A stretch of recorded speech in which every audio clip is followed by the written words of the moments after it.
আমি কথা মানবী। ঋগ্বেদ থেকে ২১ শতক পর্যন্ত আমার বিচরণকাল। ইতিহাসের ছাই এবং ভস্মের মধ্যে নারী নামক যে আগুন চাপা পড়ে আছে, আমি তারই ভাষ্যকার।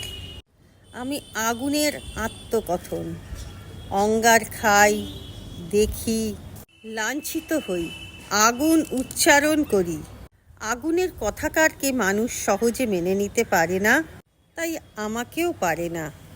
তাদের সাথে বাসে, ট্রেনে, রাস্তায় আমার মাঝে মাঝেই দেখা হয়। দেখা হওয়ার পর, আলাপ পরিচয় হওয়ার পর তারা বলে, উমা, তুমি তো দেখছি টিপও পরো, শাড়িও পরো, খোঁপাও বাঁধো। আচ্ছা, কি আশ্চর্য! কথা মানবী কি কোনোদিনও বলেছে যে টিপ পরা চলবে না, শাড়ি পরা যাবে না প্রতিবাদ করতে গেলে? কাউকে ভালোবাসা চলবে না, কাউকে যত্ন করা যাবে না? আমি তো বলি যুদ্ধ করুন, ভালোবাসলেও যুদ্ধ করুন।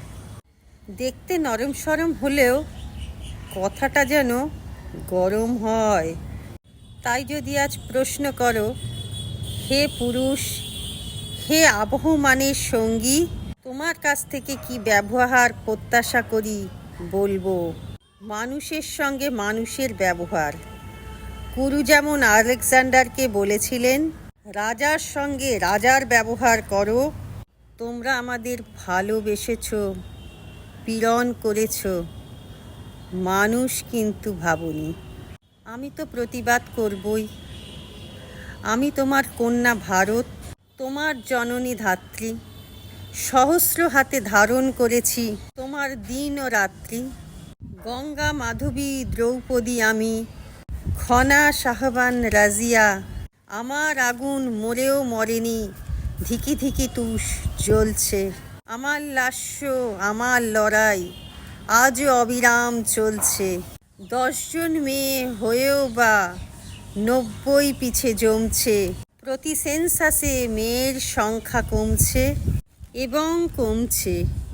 ডলপুতুলের ভাষায় আমি আর কথা বলবো না, ওই আঙুলের ইঙ্গিতে আমি আর চলবো না।